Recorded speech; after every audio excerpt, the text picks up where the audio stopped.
سمجھتے ہیں کہ اسلام نے عورتوں کو پامال کیا، عزتیں ان کی کیا ہے، ذلتوں میں تبدیل۔ اللہ کی قسم یاد رکھو، جو عزت اسلام نے دی کائنات کا کوئی مذہب نہ کبھی دے سکا نہ دے سکتا ہے۔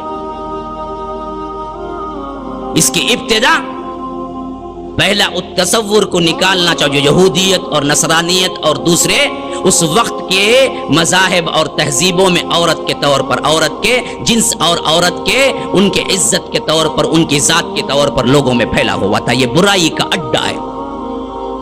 کتنی بری ہے، کتنی بری ہے، اس کا باپ کہلانے میں ہمیں شرم ہوتی ہے۔ عرب لوگ کہتے تھے بچی کا باپ، بیٹی کا باپ، نا نا نا نا، اس سے بہتر تو مر جانا اچھا ہے۔ اسی کو اللہ تبارک و تعالی سورہ نحل میں کھول کے وَإِذَا بُشِّرَ أَحَدُهُمْ بِالْأُنثَى ظَلَّ وَجْهُهُ مُسْوَدًّا وَهُوَ كَظِيمٌ يَتَوَارَى مِنَ الْقَوْمِ مِنْ سُوءِ مَا بُشِّرَ بِهِ أَيُمْسِكُهُ عَلَى هُونٍ أَمْ يَدُسُّهُ فِي التُّرَابِ أَلَا سَاءَ مَا يَحْكُمُونَ۔ جب عربوں کو اس کی بیٹی کی خوشخبری دی جاتی تھی، وَإِذَا بُشِّرَ أَحَدُهُمْ بِالْأُنثَى ظَلَّ وَجْهُهُ، اس کا چہرہ ذلت سے سیاہ ہو جاتا تھا، کوئی بہت بڑی غم کی خبر سنا دی گئی، مسودًا وَهُوَ كَظِيمٌ، غمزدہ ہو جاتا تھا، يَتَوَارَى مِنَ الْقَوْمِ، چھپا چھپا پھرتا تھا اپنی قوم سے، کیا کرنے کے لیے، مِن سُوءِ مَا بُشِّرَ بِهِ، یہ بری خبر کو میں کیسے برداشت کروں، ایمسکہ علی ہون ام یدسہ فی التراب، میں اسے زندہ چھوڑ دوں یا منو مٹی کے اندر دفن کر دوں۔ الا ساء ما، بدبختو کیسا برا حکم ہو جو تم لگاتے ہو۔ سنن دارمی کے اندر بڑی پیاری حدیث آئی ہے، ایک صحابی آئے اللہ کے رسول صلی اللہ علیہ وسلم کے پاس، کہا اللہ کے رسول میں اسلام قبول کرتا ہوں تو میرے گناہ معاف ہو جائیں گے؟ کہا کہ ہاں معاف ہو جائیں گے۔ تو انہوں نے اسلام قبول کیا، کہا کہ اللہ کے رسول کیا تمام گناہ معاف ہو جائیں گے؟ کہا کہ ہاں، اسلام تمہارے پچھلے تمام گناہوں کو معاف کر دیتا ہے۔ کہا کہ اللہ کے رسول اس بات کی گارنٹی ہے؟ کہا کہ ہاں۔ کہا کہ اللہ کے رسول میں نے ایک ایسا گناہ کیا ہے شاید اسلام نہ معاف کر سکے۔ اللہ کے رسول نے پوچھا ایسا کون سا گناہ ہو گیا ہے جس کے بارے میں تمہیں اتنا ڈر ہے؟ تو وہ کہنے لگے اے اللہ کے رسول میری ایک کہانی ہے، میں وہ کہانی سنا رہا ہوں تاکہ معلوم ہو جائے عورتوں کی کیا پامالی تھی اور عورتوں کے اسلام نے کہاں دیا۔ محاسن اسلام کا ایک حسن آپ کے لیے کافی ہے اگر سمجھنا چاہیں۔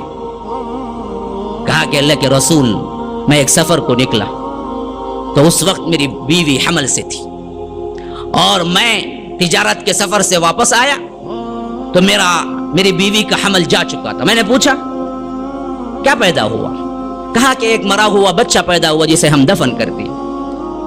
میں نے سوچا کہ بات صحیح ہے، پھر زندگی گزرتی رہی تو میرے پڑوس میں ایک بچی تھی جو کبھی کبھار ہمارے گھر میں کھیلنے کے لیے آ جاتی تھی، تو اس بچی سے میں بھی کیا ہے کبھی کبھی کیا ہے کھیلتا تھا۔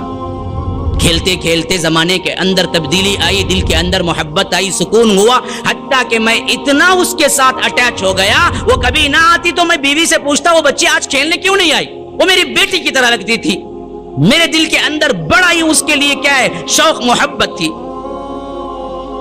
جب بیوی نے دیکھا کہ بیٹی کی محبت زیادہ جاگ گئی ہے اس بچی کی، تو ایک مرتبہ اس نے کہا کہ اجی سنتے ہو؟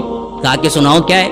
بیوی نے کہا کہ دیکھو تم جاتے وقت میں حمل سے تھی، ہاں بالکل صحیح ہے، تو آپ کو میں نے بتایا کہ ایک مرا ہوا بچہ پیدا ہوا تھا، ہم نے دفن کر دیا، ہاں۔ کہا کہ نہیں جی اصل میں غلط جھوٹ تھا وہ۔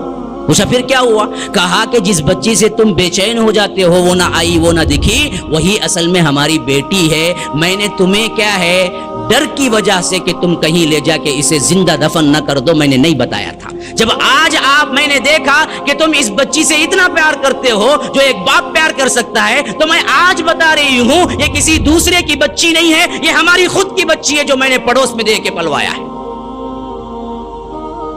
وہ کہتے ہیں کہ جیسے ہی مجھے معلوم ہوا کہ میں ایک بچی کا باپ بنا ہوں، عصبیت و حمیت اور اس دور کے لحاظ سے بچی کے باپ کو آر سمجھنے کی جو اہمیت تھی، اس حیثیت سے میرے اندر کا باپ مرا اور ایک سنگین ترین مجرم بن کے کھڑا ہو گیا۔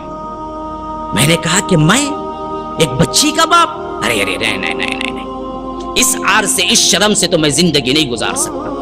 میں نے پلاننگ بنانا شروع کر دی، اور ایک مرتبہ یوں ہوا کہ وہ بچی میرے ساتھ کھیلنے میں آئی تو میں نے اس کا ہاتھ پکڑا، کہا کہ چلو آج کچھ سیر و تفریح کر لیتے ہیں، اور اس کو دور صحرا میں لے گیا اور اس کو ایک جگہ بٹھا دیا اور اس کے آنکھوں کے سامنے اس کی قبر کھودنے لگا. اللہ اکبر، کیا جہالت ہے، کیسے جاہلیت کا زمانہ.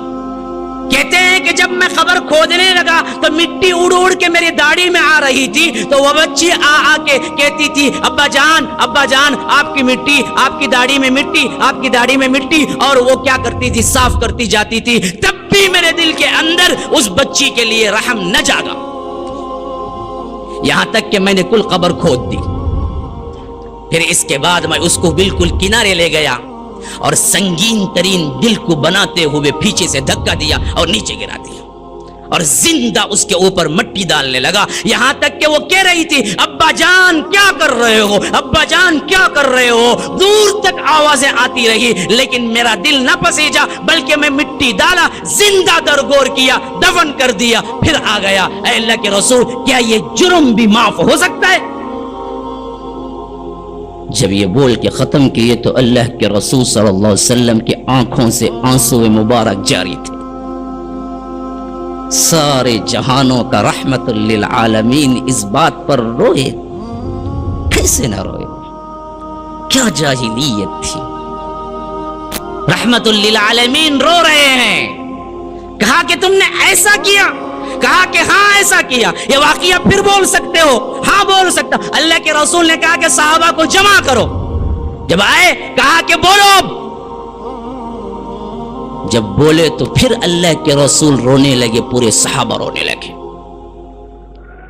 ایسی ظالم کیفیت، ایسی درندگی، یہ تھی اسلام سے پہلے. عرب کا یہی حال تھا. عجم کا کیا حال تھا پوچھتے ہو؟ معلوم ہے آپ کو؟ اگر کسی عورت کا شوہر مر جاتا تو ہندوستان میں رسم تھی ستی کی کہ اس کے بعد اس کو جینے کا کوئی حق نہیں، تم شوہر کی چتا کے ساتھ جل کے تم بھی مر جاؤ. معلوم ہے آپ کو؟